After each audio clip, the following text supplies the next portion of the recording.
ուրեմն բայց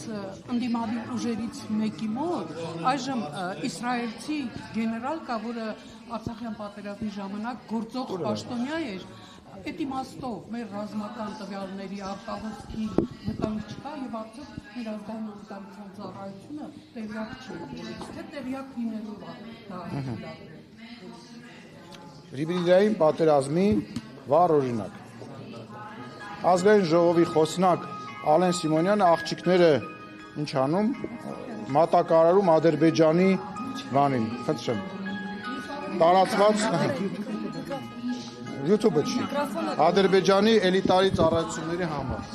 Եվ բանը անչա, սենց հիմար բաներ են տարածում։ Բա հիբրիդային պատերազմը ո՞նց է լինում։ Հիբրիդային պատերազմը ինչ պետք է անեն։ Այսինքն ուղղակի գիտեք ինչն է նաև հիբրիդային ակնհայտ, որ իրանք դե մեր երկիրը չեն ճանաչում, չգիտեմ որ մեր երկրում նախ Ալեն Սիմոնյանի մասին երևի կոշիկի չափը մենակ դեռ չգիտեն, մնացած ամեն ինչ գիտեմ, բայց դա արվում է դրսից, երբ որ նայում եք 43 համար եմ հագնում։ Դա անում է, նայում ես որտեղից է գալիս, երևում է որտեղից է այդ լրատվամիջոցները։ Իսկ իմ հարցին կպատասխանեք։ Ձեր հարցը որն է։ Իսրայելցի գեներալը ռազմական փորձագետ է, խորհրդատու է, Դե դերից մեկին չի կարող պատահել, որ ազգային անվտանգության ծառայությունը դրանից տեղյակ չլինի։ Ես խնդրում եմ այդ հարցով դիմեք ազգային անվտանգության ծառայության։ Ես ազգային անվտանգության տեղեկություններին չեմ տիրապետում եւ ես դրա իրավունքը չունեմ, այնքանով վատ եմ գնահատում, քաղաքական գնահատական կարող եմ տալ, քաղաքական գնահատականը այն է, որ այդ մարդիկ Հայաստանի Հանրապետությանը վերաբերվում են որպես բիզնես պրոյեկտ, իսկ Հայաստանի Հանրապետության քաղաքացին չի վաճառվում եւ Հայաստանի Հանրապետությունը նույնպես չի վաճառվում ոչ դոլարով, ոչ եվրոյով եւ առավել եւս ոչ ռուբլիով եւ չի վաճառվելու եւ այդ պրոյեկտը արդեն իսկ ակնհայտ է, որ չի ստացվում։ Պատտվենք հետ կգանք։ Չէ, խնդրեմ։ Պարոն Սիմոնյան, տեսեք, նախորդ իշխանության ժամանակ, երբ որ հասունացել էր այդ իշխանափոխության ժամանակը, նախորդ իշխանության օրոք, երբ հասել էր արդեն իշխանափոխության ժամանակը, մեզ անընդհատ սպառնում էին, որ Ղարաբաղ ենք կորցնելու։ Հիմա դուք մեզ սպառնում եք, որ պատերազմ է լինելու։ Այսինքն դա ինչ է, այսպես ասեմ, վատ փորձ, թե ինչ նրանց բացատրեմ, լավ հարց եք տալիս։ Շատ լավ հարց եք տալի, բացատրեմ։ 18 թվականին բնական այդ խոսակցությունները կար, բայց այդ խոսակցության հիմքը հետևյալն էր, որ գործող այն ժամանակվա գործող իշխանությունները բերել էին հասցրել էին բանակցային process-ը տուպիկի եւ դրա մասին այստեղ բացը ասում էին վերջացնեմ էլի ներողություն եմ խնդրում դուք հարց տվել եք որ դուք ձեր կարծիքը արտահայտեք թե իմը կարող եմ արդեն պատասխանել չընդհատեք իրանք բերել էին բանակցային process-ը հասցրել էին մի իրավիճակի որտեղ ակնհայտ էր իրանց համար առնվազն եւ իրանք գիտեին որ հավանականությունը պատերազմի շատ մեծ է դրա մասին խոսում էին եւ նույնիսկ 2020 թվականի հունվար թե փետրվար ամիսներ ես դրա մասին ասել եմ Սերժ Սարգսյանը Իրան կոռուպցիայի մեջ մեղադրվող դատավարության ժամանակ 2020 թվականի հունվար-փետրվար ամսի մասին է խոսքը մեգաֆոնը վերցրել էր ասում էր Արցախը երբեք չի լինելու Ադրբեջանի կազմում մենք է զարմանում ասում ենք ինչա sense բաներ խոսում իրանք գիտեին որ բանակցային process-ը դա մենք դրա մասին էլ ենք շատ խոսել հա ապրիլյան պատերազմը այդ դրանք այդ ամեն ինչը գալիք պատերազմի անոնսներ ինչ վերաբերում է հիմիկվա մասին ես ասում եմ հետեւյալը որ կա երկու քաղաքական ուղղություն Եթե դու քո քաղաքական ուղղությունը ընտրում ես, ինչպես Նարեկը մեջ բերեց Քոչարյանի ասածներից, հա, որ դու պետքա հենց Ադրբեջանը թուլանա կամ, չգիտեմ, Թուրքիան թուլանա կամ որևիցե այլ երկիր թուլանա, դու պետք է իր վրա հարձակվես։ Եթե դու պահանջատիրական բաներ ես ներկայացնում, պահանջներ ես ներկայացնում քո հարևաններին, բնական է, դա կազուս բելի է, դա պատերազմի առիթ է եւ դու ակնհայտ անոնս ես անում, որ դու հարձակվելու ես եւ դու նման բանի ես պատրաստվում։ Իսկ դա նշանակում է, որ այն երկիրը, որ այս պայն քեզանից ուժեղ է, ռազմականորեն, քաղաքականորեն, ֆինանսապես, չգիտեմ ինչ-ինչի բերումներով, միանշանակ է, չի թողնելու, որ դու գա այն պահը, որ ինքը թույլ լինի։ Եվ ես ու դուք հիմա որ խոսում ենք Ես կարող եմ որպես քաղաքական գործիչ ասել հետևյալը 2020 թվականի պատերազմ է տեղի ունեցել, որից հետո Հայաստան եւ Ադրբեջանը սահմանը վերարտադրել են Հայաստանի եւ Ադրբեջանի։ Եվ դրանից հետո եթե գալիս է մի ուժ, որը ասում է ես այդ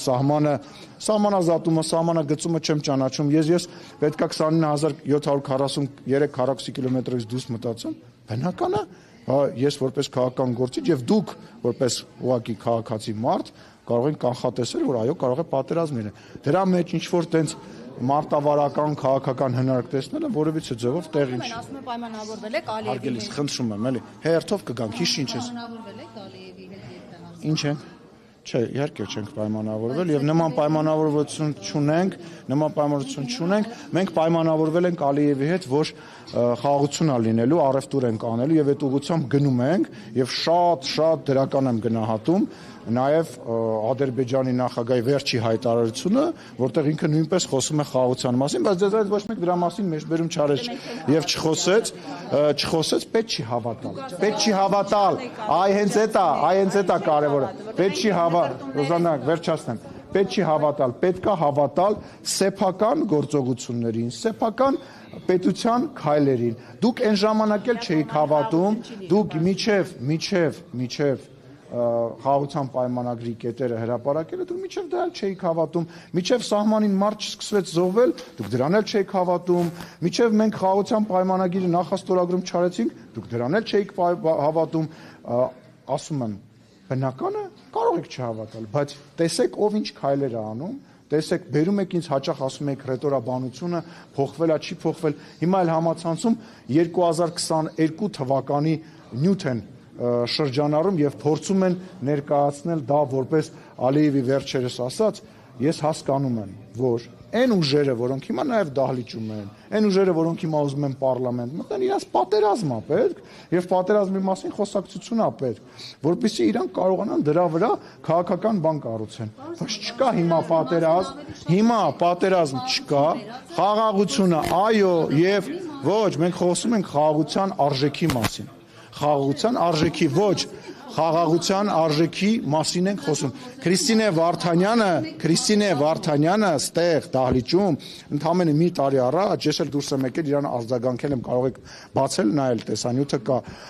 Պատերազմը հիմա բոմբերը թռնում են, ռակետ, ասում է Քրիստինա Վարդանյանը, հանգստացեք, չկա տենց բան։ Արդեն 2 տարի է մեր սահմաններին մարդ չի զոհվել 1994 թվականից այս կողմ նման բան գոյություն չի ունեցել։ Հիմա պատերազմա թե խաղաղությունա 1994-90, չգիտեմ,